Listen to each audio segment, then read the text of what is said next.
ಪ್ರಸಿದ್ಧ ಪುಣ್ಯಕ್ಷೇತ್ರ ಪವಾಡ ಮಹಿಮೆ ಭಕ್ತರ ಕೋರಿಕೆಗಳು ಪ್ರತಿಫಲ ಸಿಗಲಿರುವ ಏಕೈಕ ಕ್ಷೇತ್ರ ಶ್ರೀ ಖಾದ್ರಿ ಲಕ್ಷ್ಮೀ ನರಸಿಂಹಸ್ವಾಮಿ ದೇವಾಲಯ ಸಿಂಗರೆಪಲ್ಲಿ ಕ್ಷೇತ್ರ ಕೋಟಗಲ್ ಕೆ ರಾಗುಟ್ಟಹಳ್ಳಿ ಚಿಂತಾಮಣಿ ತಾಲೂಕು ಚಿಕ್ಕಬಳ್ಳಾಪುರ ಜಿಲ್ಲೆ.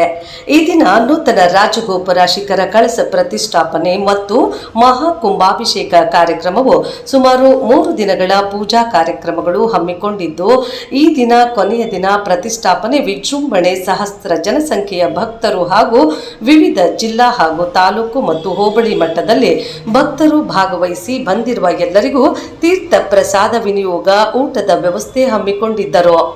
ಎಲ್ಲ ಭಕ್ತರಿಗೆ ದೇವರ ಕೃಪೆ ಸಿಗಲೆಂದು ಬಯಸಿದ್ರು ಹಾಗೂ ಗೌರವಾನ್ವಿತ ಗಣ್ಯರು, ಹಿರಿಯರು, ಮುಖಂಡರು, ಜನಸಾಮಾನ್ಯರು, ಈ ಭಾಗದ ಎಲ್ಲಾ ಗ್ರಾಮದ ಭಕ್ತರು ಸಹಸ್ರ ಸಂಖ್ಯೆಯಲ್ಲಿ ಭಾಗವಹಿಸಿ ಕಾರ್ಯಕ್ರಮದಲ್ಲಿ ಗೌರವಾನ್ವಿತ ಕಂದಾಯ ಇಲಾಖೆ, ಪೊಲೀಸ್ ಇಲಾಖೆ, ಬೆಸ್ಕಾಂ ಇಲಾಖೆ, ವಿವಿಧ ಇಲಾಖೆಯ ಎಲ್ಲ ಅಧಿಕಾರಿಗಳ ವೃಂದದವರು ಅವರ ಸಹಕಾರ, ದೇವಸ್ಥಾನದ ಪವಾಡ ಮಹಿಮೆ ಕುರಿತು ಪ್ರದೀಪ್ ಸ್ವಾಮಿರವರು ಹಾಗೂ ದೇವಸ್ಥಾನದ ಸ್ವಾಮಿ ಪೂರ್ಣ ಮಾಹಿತಿಯನ್ನ ವಿವರಿಸಿದ್ರೆ ಹಾಗೂ ಗೌರವಾನ್ವಿತ ಸಮಾಜ ಸೇವಕರು ಮುನಿರೆಡ್ಡಿ ಸರ್ ಅವರ ಸಹಕಾರ ಹಾಗೂ ಬಂದಿರುವ ಎಲ್ಲ ಭಕ್ತರಿಗೆ ದೇವಸ್ಥಾನದ ಆಡಳಿತ ಮಂಡಳಿಯ ವತಿಯಿಂದ ಹೃತ್ಪೂರ್ವಕ ಕೃತಜ್ಞತೆಗಳನ್ನು ತಿಳಿಸಿದ್ರು.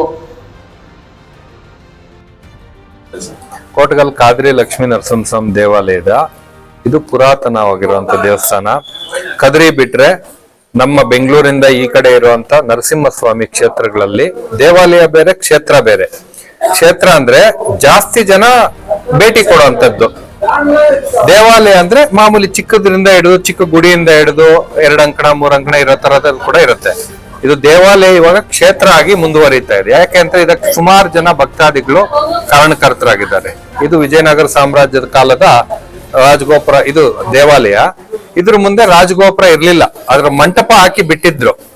ಇದನ್ನ ನಮ್ಮ ಕೊತ್ತನೂರು ಶಿಡ್ಲಘಟ್ಟ ತಾಲೂಕದ ಕೊತ್ತನೂರು ಗ್ರಾಮದ ಮುನ್ರೆಡ್ಡಿ ಸರ್, ನಿವೃತ್ತ ಡಿವೈಎಸ್ಪಿ ಮುನ್ರೆಡ್ಡಿ ಸರ್ ಅವರು ಹಾಗೂ ಸುಮಾರು ಜನ ಭಕ್ತಾದಿಗಳು, ಅವ್ರ ಕುಟುಂಬದವರು ಎಲ್ಲ ಸೇರಿ ಇಲ್ಲೊಂದು ರಾಜಗೋಪುರ ಇದ್ರೆ ದೇವಸ್ಥಾನಕ್ಕೆ ಅದೊಂದು ಆದ್ರೆ ಸೌಲಭ್ಯ ವ್ಯವಸ್ಥೆ ಆಗಿರುತ್ತೆ ಅನ್ನೋದೊಂದು ಮನಗಂಡು ಇವರೆಲ್ಲರ ಸಹಕಾರದಿಂದ, ದೇವರ ಕೃಪೆಯಿಂದ ಈ ದಿನ ಕಳಶ ಪ್ರತಿಷ್ಠಾಪನೆ ಆದಾಗ ಇನ್ನು ಮಳೆ ಬಂದಿಲ್ಲ, ವರುಣನ ಆಶೀರ್ವಾದ ಇದು ಮಾಡೋದ್ರಿಂದ ಸುಭಿಸುದ್ದಿಗೆ ಸೇವಾಕರ್ತರಿಗೆ ಉತ್ತರೋತ್ತರ ಅಭಿವೃದ್ಧಿ ಆಗತ್ತೆ ಅನ್ನೋದು ಎಲ್ಲರಿಗೂ ಇವತ್ತು ಮನವರಿಕೆ ಆಗಿದೆ.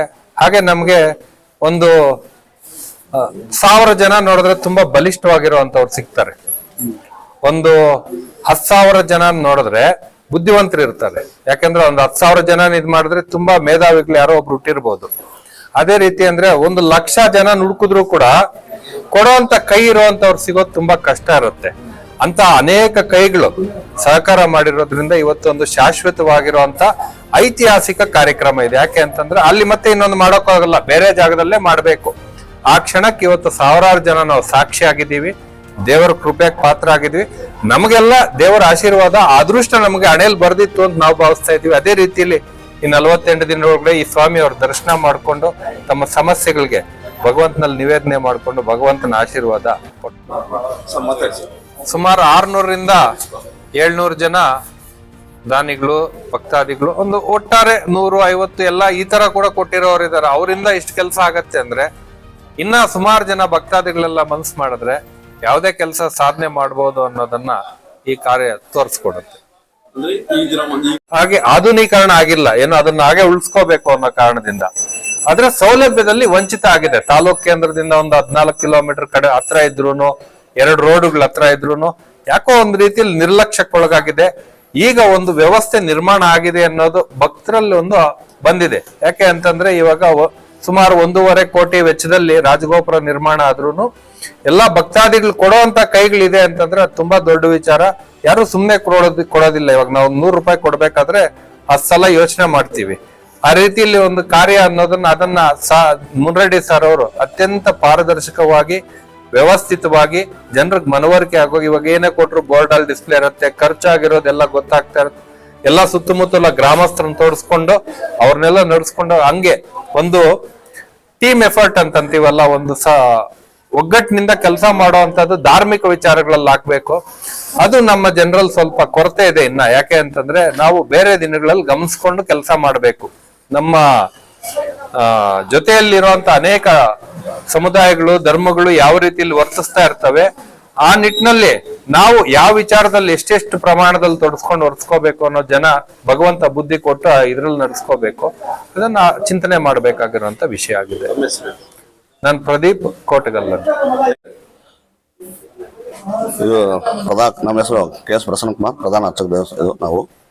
ಇದು ಪಂಚನಾಗ ಆಗಮನದಿಂದ ನಡೆಯುವಂಥದ್ದು. ಇದು ಇಲ್ಲಿ ಸುಮಾರು ಭಕ್ತಾದಿಗಳು ಬಂದು ಪೂಜೆ ಮಾಡಿಸ್ಕೊಂಡು ಹೋಗ್ತಾರೆ. ಅವ್ರ ಈಡೇರಿಕೆಗಳೇನಿದ್ರು ಇಲ್ಲಿ ಬಂದು ದೇವರ ಹತ್ರ ಪೂಜೆ ಮಾಡ್ಕೊಂಡು ಅವರ ಈಡೇರಿಕೆಗಳನ್ನ ನೆರವೇರುತ್ತೆ. ಇಲ್ಲಿಂದ ತೀರ್ಥ ಹೋದ್ರೆ ಕದರಿಯಲ್ಲಿ ರಥೋತ್ಸವ ಆಗುತ್ತೆ. ಇಲ್ಲಿ ಸ್ವಾತಿ ನಕ್ಷತ್ರ ಅಲ್ಲಿ ರಥೋತ್ಸವ ಆಗೋದು. ಫಾಲ್ಗುಣ ಮಾಸದಲ್ಲಿ ಸ್ವಾತಿ ನಕ್ಷತ್ರ ಚತುರ್ಥಿ ದಿವಸ ರಥೋತ್ಸವ ಆಗುತ್ತೆ. ಇಲ್ಲಿ ಸಹಸ್ರಾರು ಭಕ್ತಾದಿಗಳು ಬರ್ತಾರೆ. ಇಲ್ಲಿ ಗೋಪುರಕ್ಕೆ ಸರಳಾ ಮುಂಡಡ್ಡೆ ಸಾರ್ ಬೆಳಗಾರ ಗೋತ್ರದ ವಂಶದವರು, ಕೊಪ್ಪನವರು. ಅವರು ಪೊಲೀಸ್ ಇಲಾಖೆಯಿಂದ ನಿವೃತ್ತರಾಗಿ ಬೆಂಗಳೂರು ಇಂದಿರಾನಗರದಲ್ಲಿ ನೆಲೆಸಿರುತ್ತಾರೆ. ಅವರು ಸೇವೆ ತುಂಬ ಅಮೋಘವಾದದ್ದು.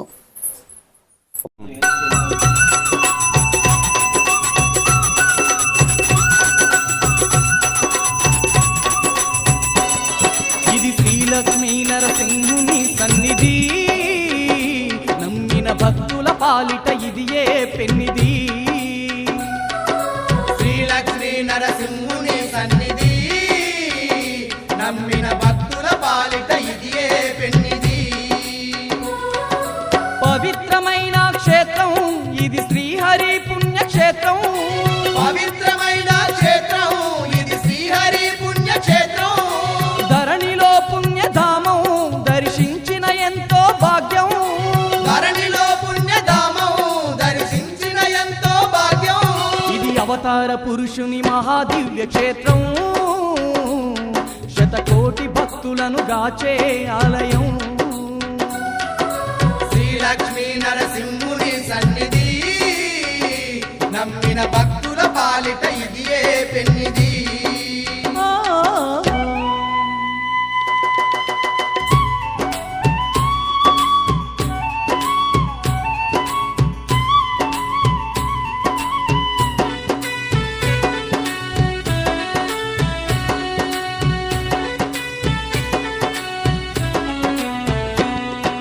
హిరణ్యకశపుని హతమార్చేందుకు ఉగ్ర రూపమును దాల్చిన హరియే.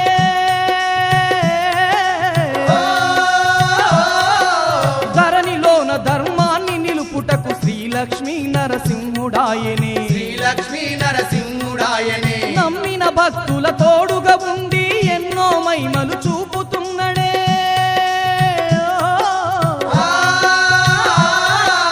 అడిగిన వారికి వరములనిస్తూ తోడు నీడగా నిలిచి ఉన్నడే. తోడు నీడగా నిలిచి ఉన్నడే. సుందరమైన స్వామి శ్రీ లక్ష్మీ నరసింహ స్వామి. సుందరమైన స్వామి శ్రీ లక్ష్మీ నరసింహ స్వామి. ఎన్నో మహిమలు ఉన్న ఉగ్ర రూపుడు నరసింహ స్వామి. ఎన్నో మహిమలు ఉన్న ఉగ్ర రూపుడు నరసింహ స్వామి. ఇది అవతార పురుషుని మహా. ಇದು ನಮ್ಮ ಹೆಸರು KS ಪ್ರಸನ್ನ ಕುಮಾರ್, ಪ್ರಧಾನ ಅರ್ಚಕ ದೇವಸ್ಥಾನ. ಇದು ಪಂಚನಾಗ ಆಗಮನದಿಂದ ನಡೆಯುವಂಥದ್ದು. ಇದು ಇಲ್ಲಿ ಸುಮಾರು ಭಕ್ತಾದಿಗಳು ಬಂದು ಪೂಜೆ ಮಾಡಿಸ್ಕೊಂಡು ಹೋಗ್ತಾರೆ. ಅವ್ರ ಈಡೇರಿಕೆಗಳೇನಿದ್ರು ಇಲ್ಲಿ ಬಂದು ದೇವರ ಹತ್ರ ಪೂಜೆ ಮಾಡ್ಕೊಂಡು ಅವರ ಈಡೇರಿಕೆಗಳನ್ನ ನೆರವೇರುತ್ತೆ. ಇಲ್ಲಿಂದ ತೀರ್ಥ ಹೋದ್ರೆ ಕದರಿಯಲ್ಲಿ ರಥೋತ್ಸವ ಆಗುತ್ತೆ. ಇಲ್ಲಿ ಸ್ವಾತಿ ನಕ್ಷತ್ರ ಅಲ್ಲಿ ರಥೋತ್ಸವ ಆಗೋದು. ಫಾಲ್ಗುಣ ಮಾಸದಲ್ಲಿ ಸ್ವಾತಿ ನಕ್ಷತ್ರ ಚತುರ್ಥಿ ದಿವಸ ರಥೋತ್ಸವ ಆಗುತ್ತೆ. ಇಲ್ಲಿ ಸಹಸ್ರಾರು ಭಕ್ತಾದಿಗಳು ಬರ್ತಾರೆ. ಇಲ್ಲಿ ಗೋಪುರಕ್ಕೆ ಸರಳಾ ಮುಂಡಡ್ಡೆ ಸಾರ್ ಬೆಳಗಾರ ಗೋತ್ರದ ವಂಶದವರು, ಕೊಪ್ಪನವರು. ಅವರು ಪೊಲೀಸ್ ಇಲಾಖೆಯಿಂದ ನಿವೃತ್ತರಾಗಿ ಬೆಂಗಳೂರು ಇಂದಿರಾನಗರದಲ್ಲಿ ನೆಲೆಸಿರುತ್ತಾರೆ. ಅವರು ಸೇವೆ ತುಂಬ ಅಮೋಘವಾದದ್ದು. ಇರ್ತಾರೆ. ಅವ್ರ ಸಂಕಲ್ಪ ತುಂಬ ದೊಡ್ಡದು. ಒಂದು ಮಾತು, ಈ ದಿನ ಚಿಂತಾಮಣಿ ತಾಲೂಕು ಕೆ ರಾಘವಪಲ್ಲಿ ಒಂದು ನರಸಿಂಹಸ್ವಾಮಿ ಒಂದು ಕಾರ್ಯಕ್ರಮದ ಒಂದು ಪ್ರಯುಕ್ತ ನಿಮ್ಮ ಒಂದು ವೇದ ಪುರಾಣಗಳ ಲೋಕ ಕಲ್ಯಾಣಕ್ಕಾಗಿ ಇಡೀ ಸಮಸ್ತ ಜನತೆ ಈ ಒಂದು ಭಕ್ತರಿಗೆ ದೇವರ ಆಶೀರ್ವಾದ ಸಂಕಲ್ಪ ಯಾವ ರೀತಿ ಸಿಗಲಿ? ಅವ್ರ ಭಕ್ತಿಯಿಂದ ಬಂದು ನೆರವೇರಿಸಿದರೆ ಅವ್ರ ದೇವರಿಗೆ ಅವ್ರ ಪ್ರಸಾದ ಸಲ್ಲುತ್ತೆ. Thank you. దివ్య క్షేత్రం శతకోటి భక్తులను గాచే ఆలయం. శ్రీలక్ష్మీ నరసింహుని సన్నిధి నమ్మిన భక్తుల పాలిట ఇదియే పెన్నిది.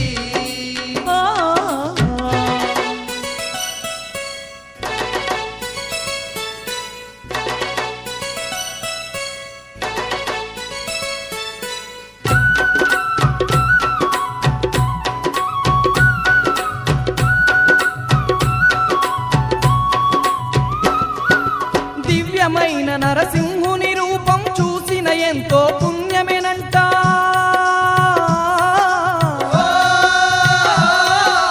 హరినామం నే తలిచిన వారికి అండదండగా నిలిచేనంట.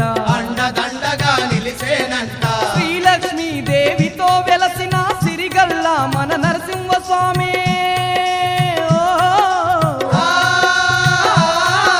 శరణన్న వారిని కరుణించేటి దయగల్లా మన నరసింహుడతడే. దయగల్లా మన నరసింహుడతడే. ఆపద మొక్కుల వాడే శ్రీలక్ష్మీ నరసింహుడే. ఆపద మొక్కుల వాడే శ్రీలక్ష్మీ నరసింహుడే.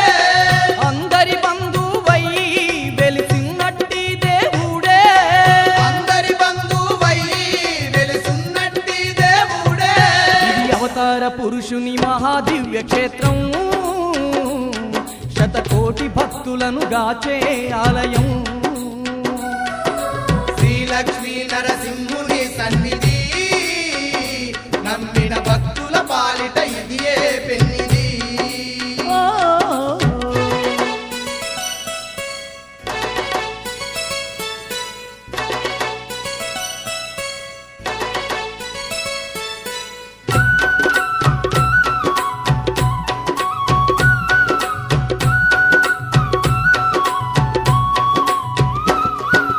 యాదగిరిలో అభయమునిచ్చే జ్వాలా నరసింహ స్వామి ఇతడే.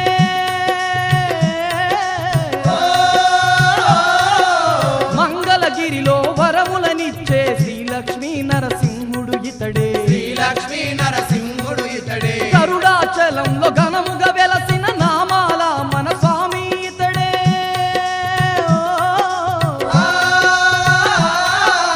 అంతట నేనే ఉన్నానంటూ అందరినీగా పాడుతున్నడే. అందరినీగా పాడుతున్నడే. శంకు చక్రధారైన శ్రీ విష్ణుమూర్తి ఇతడమ్మా. శంకు చక్రధారైన శ్రీ విష్ణుమూర్తి ఇతడమ్మా. ఎన్నో అవతారాలు ఎత్తిన దశావతారుడెనమ్మా. ఎన్నో అవతారాలు ఎత్తిన దశావతారుడనమ్మా. ఇది అవతార పురుషుని మహాదివ్య క్షేత్రం. శతకోటి భక్తులను గాచే ఆలయం. శ్రీలక్ష్మీ నరసింహుని సన్నిధి నమ్మిన భక్తుల పాలిట ఇదియే పెన్నిది. పవిత్రమైన క్షేత్రం ఇది శ్రీహరి పుణ్యక్షేత్రం. పవిత్ర